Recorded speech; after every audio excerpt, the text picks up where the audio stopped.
Não sei quem está ocupando a cadeira da prefeitura aí, não. O senhor sabe quem atualmente é o prefeito aqui de Petrópolis? Sei, mas não o conheço. O candidato mais votado em Petrópolis não assumiu a prefeitura da cidade. Está bem longe, na Alerj, esperando a justiça. Enquanto isso, é o presidente da Câmara que está em exercício na prefeitura aqui de Petrópolis. A vacinação contra a Covid pode começar no Rio no dia 25. A Prefeitura do Rio mostra que áreas da cidade têm risco mais alto de contaminação e anuncia medidas, mas especialistas criticam. O correto seria calcular através da taxa da incidência da doença, que é que mede o risco do adoecimento. O flagrante de um acidente no sul do estado. E o artilheiro vascaíno enche a torcida de esperança com uma publicação nas redes sociais. Sexta-feira, 8 de janeiro, o RJ2 está começando agora.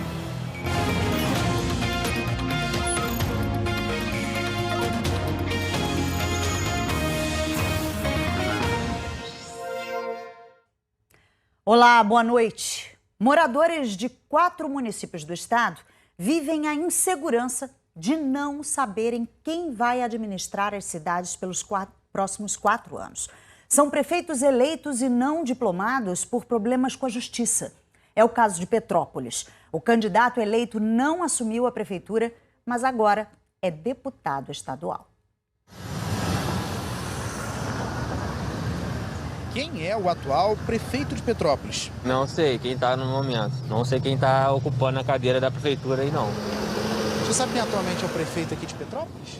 Sei, mas não o conheço. O senhor sabe quem é que está na prefeitura aí da cidade agora? Quem é o prefeito? Então, quem assumiu foi o presidente da Câmara. Ele foi colocado porque o outro foi afastado. A cidade, com mais de 240 mil eleitores, vive uma situação atípica. Rubens Bontempo, do PSB, que já foi prefeito outras 3 vezes, se elegeu com 55% dos votos no segundo turno. Mas a candidatura dele foi indeferida porque Bontempo tem uma condenação transitada em julgado por improbidade administrativa e está inelegível.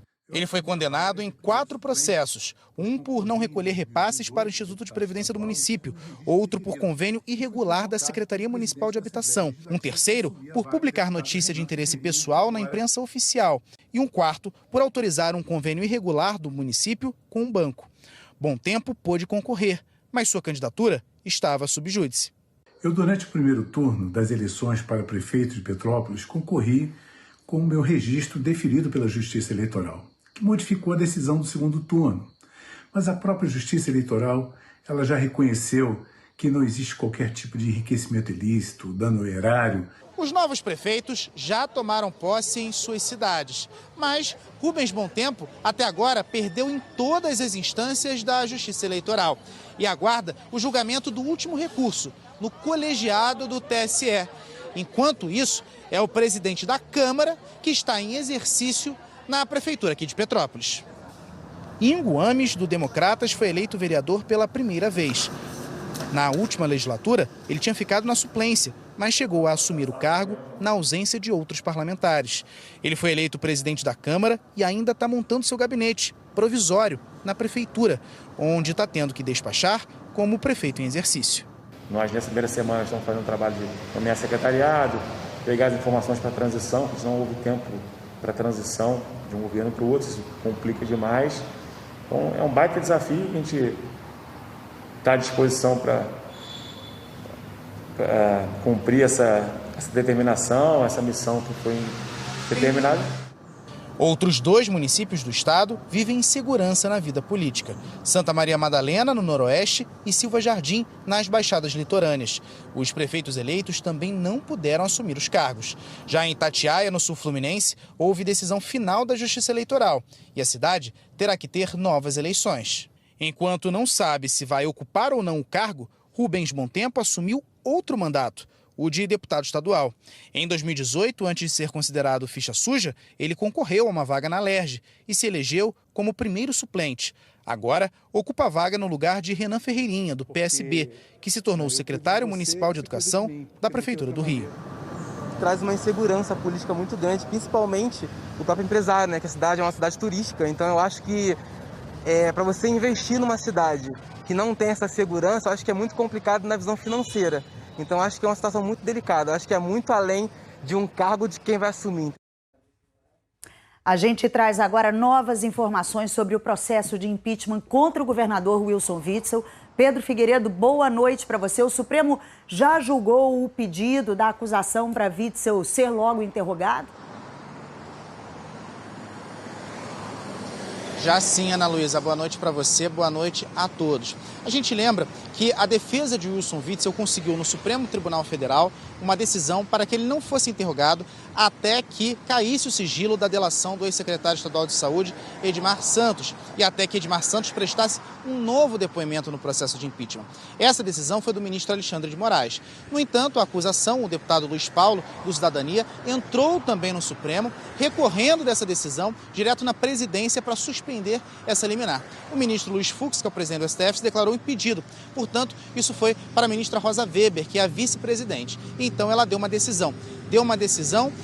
Negando o provimento, ou seja, portanto, mantendo a decisão do ministro Alexandre de Moraes. Isto é, Wilson Witzel não será obrigado a testemunhar neste momento, apenas após o fim do sigilo da delação do ex-secretário Edmar Santos. Com isso, continua também valendo a suspensão da contagem do prazo do processo de impeachment, que o tribunal decidiu na última sessão. Hoje, o presidente do Tribunal Especial Misto, o desembargador Cláudio de Mello Tavares, marcou uma sessão para a semana que vem, para o dia 13. Nessa sessão, ele vai então analisar os embargos de declaração apresentados por Witzel, que é um recurso em que a defesa do governador questiona se é possível realmente fazer essa paralisação na contagem do prazo, já que o processo de impeachment tem que ser concluído em 180 dias. Também nesta sessão será ouvido o empresário Edson Torres, ele que, de acordo com o Ministério Público Federal, fazia parte do grupo do pastor Everaldo, que cometeria ali corrupção no governo do estado. Outras 2 vezes, os oficiais de justiça tentaram intimar Edson Torres, mas ele não tinha sido localizado. Hoje, os oficiais de justiça encontraram Edson Torres em um dos seus endereços e, portanto, ele será obrigado a comparecer na próxima sessão. Os integrantes do tribunal aguardam ainda também a intimação de Walter Alencar. Ele que foi assessor de Wilson Witzel no começo do mandato, mas ele mora no Piauí, portanto, depende que o Tribunal de Justiça lá do Piauí faça essa notificação. Eu volto com você, Ana Luísa. Obrigada, Pedro. Começando a chover forte aí. E o salário de dezembro para os servidores municipais foi pago hoje, depois de muita incerteza sobre as contas do município. Mas ainda não há previsão para o pagamento do 13º de muitos funcionários. O fim de 2020 foi de muita incerteza para os servidores do município. Os salários não estavam garantidos. Mas hoje, mais de 198 mil funcionários da ativa e aposentados receberam o mês de dezembro. A Secretaria de Fazenda informou que os terceirizados da saúde vão receber na segunda-feira. Isso em caráter excepcional, por causa da pandemia. É que funcionários de empresas que têm os contratos passando por auditoria não vão receber. E as chamadas OSs estão no grupo. Sou funcionária da Rio Saúde, trabalho na Clínica da Família, estou desde o mês passado sem a segunda parcela do meu 13º. Esse mês, o contra-cheque foi liberado para a gente hoje, porém ainda não há saldo em conta corrente. Não há pagamento da Rio Saúde para os funcionários de Clínica da Família. Não existe. A Secretaria também confirmou que não há previsão para o pagamento do 13º para quem ainda não recebeu, ou seja, os servidores que ganham a partir de R$ 4.000. O secretário de Fazenda, Pedro Paulo, disse que os salários de dezembro foram pagos com recursos que entraram nos primeiros 5 dias úteis deste ano. Segundo ele, muitos cariocas anteciparam o pagamento do IPTU e houve um aumento na arrecadação de ISS, o Imposto sobre Serviços. Este relatório que a própria prefeitura fez no último dia do ano diz que o município tinha R$ 1,5 bilhão em suas contas e que o saldo final, depois da quitação de todas as despesas, exceto o pagamento a aposentados e pensionistas, seria de R$ 63.700.000. Hoje, o secretário de Fazenda disse que mesmo com a arrecadação do início do ano, teve que usar dinheiro de fundos que têm destinação obrigatória, que não podem ser usados para pagar salários. Nós usamos temporariamente, esses fundos vão ter que ser reembolsados, porque se eles não forem reembolsados, nós estamos descumprindo legislação específica que constituíram esses fundos. A situação de penúria dos cofres da Prefeitura não é novidade. Em agosto do ano passado, o RJ2 mostrou um relatório do Tribunal de Contas do município que apresentava um rombo de 4 bilhões de reais nas contas. O economista Daniel Souza fez, na época, uma previsão que se confirmou. Existe um risco sério da Prefeitura não conseguir cumprir com o pagamento de suas despesas, incluindo aí despesas obrigatórias. Funcionários também, esse é um risco que existe. Hoje, Daniel diz que para sair do buraco, a Prefeitura do Rio vai precisar de pelo menos 2 anos de muito trabalho. Ações como, por exemplo, revisão de gastos com funcionalismo e contratos com empresas terceirizadas. Não tem mistério, é cortar despesa. Ao longo dos últimos anos, você tinha que ter cortado despesas, uma vez que os orçamentos eram inflados, quer dizer, a expectativa de receita era muito otimista. Quando ela não se realizava, você tinha que cortar despesas e essas despesas não foram cortadas quando deveriam ter sido. Houve efetivamente a necessidade de uma série de ajustes no passado recente nas contas da Prefeitura e esses ajustes não aconteceram. A Prefeitura do Rio divulgou o primeiro boletim epidemiológico da Covid-19. O estudo vai servir de base para planejar ações de combate ao coronavírus, mas foi criticado por especialistas. Na maior parte da cidade, o risco é alto para a Covid. 18 regiões estão nessa classificação. Entre elas, Santa Cruz, Campo Grande, Barra da Tijuca, Madureira, Centro e quase toda a Zona Sul. O risco é moderado, entre outras regiões, em Guaratiba, Jacarepaguá, Penha, Complexo da Maré e Ilha do Governador. O primeiro boletim epidemiológico divulgado pela gestão de Eduardo Paes, um retrato da última semana de dezembro, não aponta áreas com baixo risco nem com risco muito alto para a Covid na capital. A avaliação é baseada num indicador que leva em conta o número de internações e as mortes por região. Para Roberto Medronho, epidemiologista da UFRJ, essa metodologia considera apenas os casos graves e não mede, de fato, a circulação do vírus. Da minha maneira, o correto seria calcular através da taxa da incidência da doença, que é que mede o risco do adoecimento. Os casos internados e os que forem ao óbito são os casos graves. E eles não ocorrem naquele momento. Esses casos vão ser reflexo dos doentes que adoeceram 7, 10 dias atrás. Então, não dará o dado concreto naquele momento.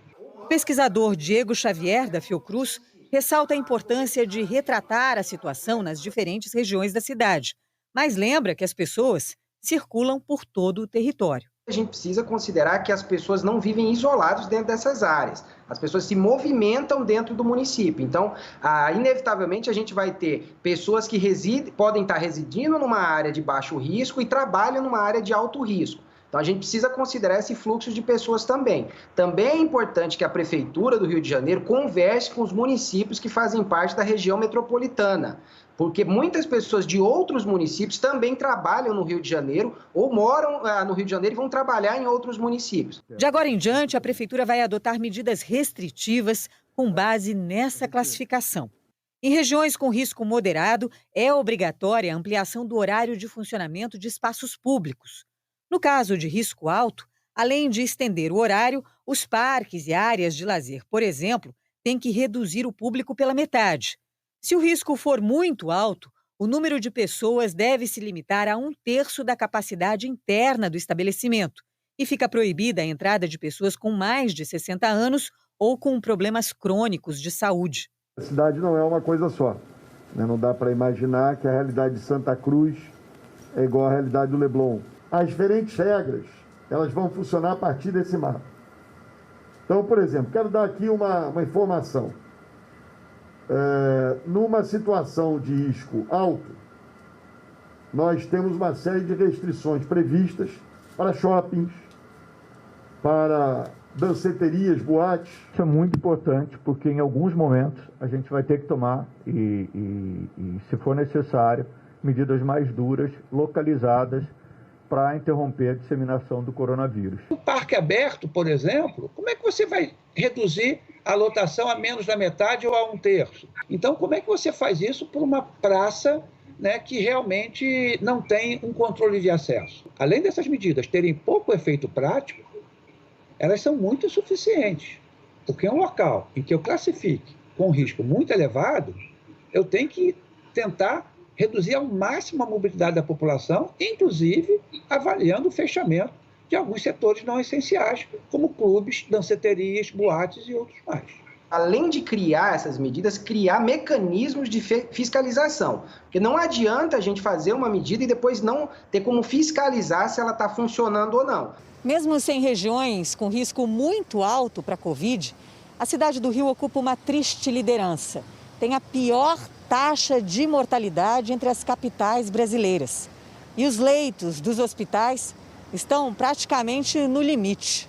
A taxa de ocupação de leitos para Covid-19 na rede SUS, que inclui todas as unidades municipais, estaduais e federais, no município do Rio, é de 90% para UTI. Já a taxa de ocupação nos leitos e enfermaria é de 86%. Enquanto isso, leitos vazios se enfileiram no hospital de campanha recém-desativado no Rio Centro. Na reunião de hoje, o prefeito Eduardo Paes também disse que espera começar a vacinar a população da capital ainda este mês. A prefeitura fechou acordo com o Instituto Butantan para a compra de 3.200.000 doses da vacina Coronavac. Paes tem uma data na cabeça. Quer dar a primeira vacina no mesmo dia que São Paulo. Nós temos o entendimento, já com o Butantan, fechado desde dezembro, agora a gente pode abrir esses dados, de cerca de 3.200.000 doses. Era esse o documento que eu firmei com o governador João Dória lá atrás. A gente imagina tudo caminhando bem, cumprindo-se os termos todos. Nós estamos preparados para iniciar essa vacinação na semana do dia 25 também.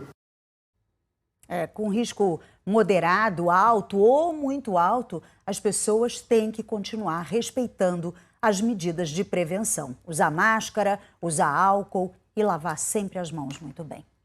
A Secretaria informou agora há pouco que as restrições irão valer para espaços públicos e também privados e que as resoluções das secretarias envolvidas serão publicadas a partir da semana que vem. Os números da pandemia no estado, vamos dar uma olhadinha aqui no telão, porque a média de mortes é de 126 por dia na última semana. Isso é um aumento de 95% em relação a 2 semanas atrás, uma tendência de alta. E vai ser enterrado amanhã o corpo do jovem Wendel, morto durante um ataque a um bar em São João de Meriti. 3 mortos e 3 feridos. As marcas do ataque violento estão no portão e na parede do bar em Vilar dos Teles, na Baixada. E algumas cápsulas ficaram pelo chão. Foram mais de 30 disparos, segundo as testemunhas. Elas contam que 15 pessoas estavam sentadas do lado de fora do bar por volta de 10 horas da noite, quando pelo menos 3 homens passaram em um carro e atiraram. O carro veio por aqui, nessa direção. Ele ficou aqui sem tempo de reação. E foi muito disparo, me abaixei ali. E não estava sentindo nada e peguei. Quando eu vi que não parava, eu levantei e corri. Uma das linhas de investigação é que os criminosos tinham como alvo um miliciano que estava no bar. Entre os 3 mortos, 2 tinham passagem pela polícia, segundo as investigações. O terceiro é o Wendel Washington, que, de acordo com testemunhas, não tinha envolvimento com criminosos. Um susto, muita violência. Só não quer saber quem chega. Vai parar com a filhinha em casa, trabalhador, rapaz, trabalha em nenhum lugar, vem aqui, sentado ali, conversando normalmente, agora está lá para ser enterrado. Policiais da Delegacia de Homicídios da Baixada Fluminense fizeram perícia no local e analisam imagens das câmeras de segurança que podem ajudar a identificar os autores do ataque. A polícia também vai ouvir testemunhas e sobreviventes. Um deles, este homem que tinha ido comprar quentinha e suco no bar. Ele foi atingido na mão, no ombro, na perna, na costela e na cabeça. 5 tiros, todos de raspão. Ele foi socorrido no PAN de São João de Meriti e teve alta hoje de manhã. Agradecer muito a Deus. Nasci de novo. Depois de uma violência sem tamanho, os amigos de Wendel buscam justiça. São muitas homenagens a ele nas redes sociais. Os amigos escrevem: "Meu Deus, parece que eu perdi um filho. Que dor. Te amo, amigo." O ano nem começou e essa tragédia com os amigos. Descanse em paz. Sempre vai ser lembrado por ter sido esse menino maravilhoso que contagiava a todos com sua alegria. E um ladrão foi preso hoje em Santa Cruz depois de invadir um carro. A polícia fez um cerco e interceptou o carro onde estava o bandido. O motorista do veículo tinha sido rendido pelo assaltante durante a fuga. Policiais atiraram nos pneus e prenderam o assaltante. A vítima, felizmente, não se feriu. A polícia voltou hoje ao local onde os 3 meninos que desapareceram em Belford Roxo teriam sido vistos pela última vez. As mães das crianças passaram finalmente a receber assistência jurídica. 12 dias se passaram e até agora a polícia não tem pistas do paradeiro de Lucas Mateus, Alexandre Silva e Fernando Henrique. Nessa tarde, as mães voltaram à Delegacia de Homicídios da Baixada em busca de informação e saíram com a resposta de sempre. Não, a gente não sabe nenhuma informação ainda. Hoje, representantes da Comissão de Direitos Humanos da OAB conversaram com as mães na delegacia. A gente está dando o suporte jurídico, apoio jurídico, para que seja solucionado esse caso, né? E acompanhar o inquérito.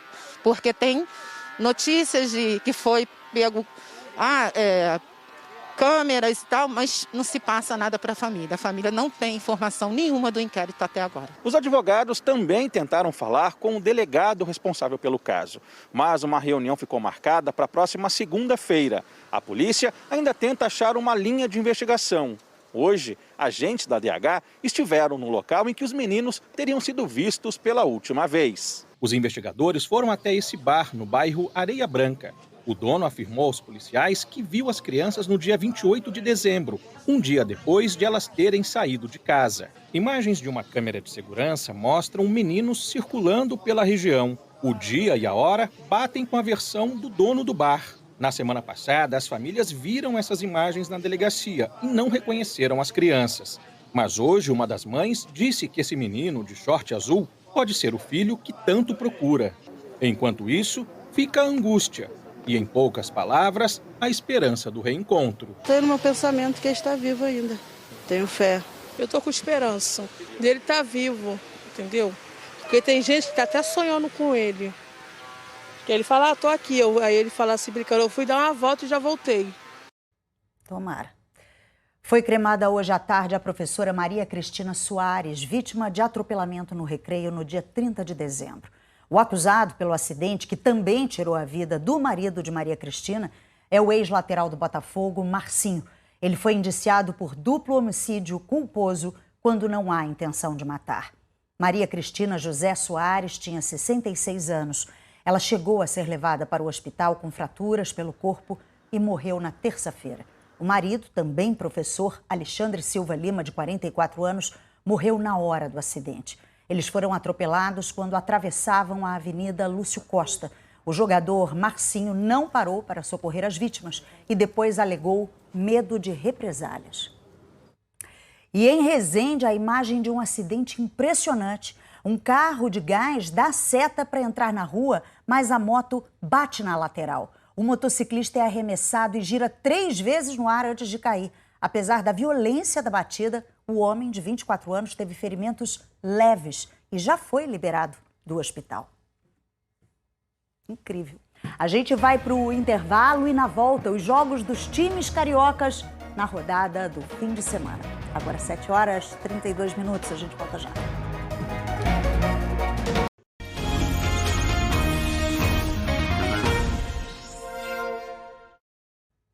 Uma cena inusitada aconteceu em Copacabana. Testemunhas contam que um assaltante furtou turistas na praia. Ele foi perseguido por homens da Operação Segurança Presente e encontrou um lugar bem diferente para se esconder, embaixo de um ônibus. A cena intrigou quem passava pela rua. Depois de uma busca mais minuciosa, o suspeito foi pego. Ele foi levado para a delegacia, onde foi constatado que ele tinha 23 passagens policiais por roubo, furto, tráfico de drogas e porte de arma de fogo.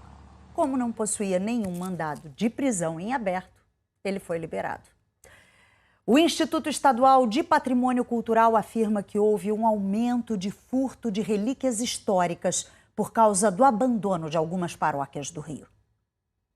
A peça encontrada em Brasília é uma pia esculpida em mármore de 1862. Ela foi apreendida pela Polícia do Distrito Federal no dia 21 de dezembro, após a denúncia de que seria vendida num leilão de antiguidades. A pia foi retirada da igreja Nosso Senhor do Bonfim e Nossa Senhora do Paraíso, que fica na Avenida Brasil, em São Cristóvão. Construída há 170 anos, a igreja está abandonada e já foi alvo de invasões e saques. O imóvel, como cerca da metade das igrejas do Rio, pertence a uma irmandade. Estas organizações, criadas há séculos, têm autonomia sobre os bens que possuem.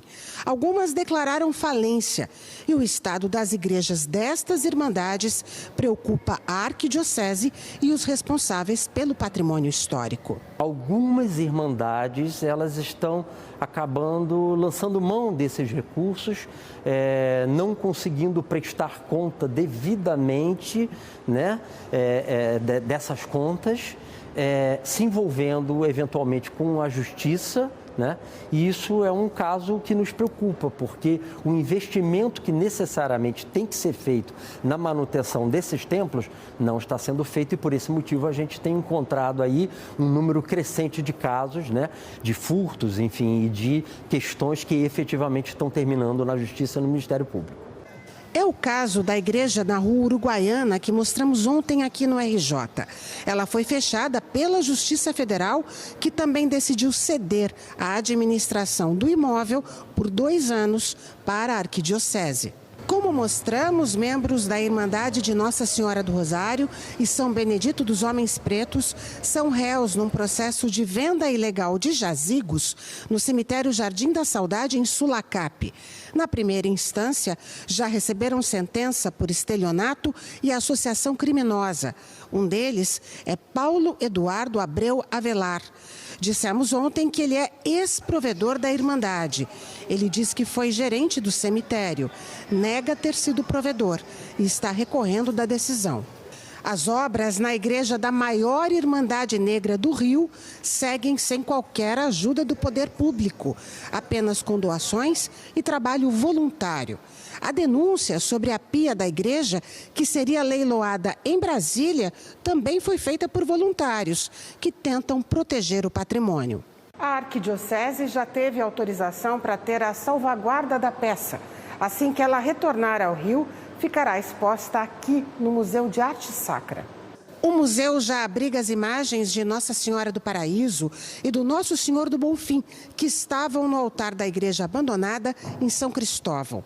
Há 2 anos, saqueadores retiraram o sino da torre, mas não conseguiram carregar a pesada peça de ferro forjada em 1868. O Detran faz amanhã um mutirão de atendimento aos motoristas e agora há pouco foram abertas 1.400 vagas para transferência de propriedade de veículos. Também vai ter emissão de primeira licença e de habilitação. O atendimento será em 5 postos da cidade do Rio, além de 16 em outros municípios. Os motoristas devem agendar o serviço pelo site do Detran. Campeonato Brasileiro agora, o Vasco saiu da zona de rebaixamento e agora mira o clássico contra o Botafogo no domingo. 46 do segundo tempo, 0-0. Janderson afasta debaixo do travessão, Henrique! Felizmente o cara tirou a bola ali na linha ali do gol. O cara é o lateral esquerdo Henrique. Numa só tacada, ele garantiu o 0-0 contra o Atlético Goianiense, evitou a derrota na reestreia de Vanderlei Luxemburgo e tirou o Vasco da zona de rebaixamento do Campeonato Brasileiro. A primeira coisa que nós temos que fazer é recuperar o time, meter um pijama treino nele, deixar eles descansarem para recuperar. Até domingo não tem praticamente treinamento nenhum a não ser recuperação. A recuperação também pode passar pelo retorno do meio argentino Martín Benítez. O Vasco negocia com o Independiente da Argentina a renovação do empréstimo do jogador por mais 6 meses. E o artilheiro Cano já postou em espanhol nas redes sociais. Ele fica. Recuperação, não só física, recuperação na tabela. Domingo é dia de clássico. E se a situação do Vasco ainda preocupa, A do Botafogo é desesperadora. O time vem de 9 derrotas nos últimos 10 jogos. É o penúltimo colocado, a 6 pontos do Vasco. O primeiro time fora da zona de rebaixamento. O cenário é adverso, a gente precisa falar isso frontalmente, mas a gente precisa ter coragem para encarar essa situação, para tentar reverter até o final. Quem também vai ter a chance de se recuperar, só que no alto da tabela, é o Flamengo, que vem de derrota de virada para o Fluminense. A 7 pontos do líder São Paulo, o jogo de domingo contra o Ceará, no Maracanã, ganhou ares de decisão. Se a gente quer ser campeão, a gente tem que vencer. Não tem outro resultado a não ser vencer. Já o Fluminense, 7º colocado, só entra em campo de novo na quarta-feira contra o Corinthians, em São Paulo.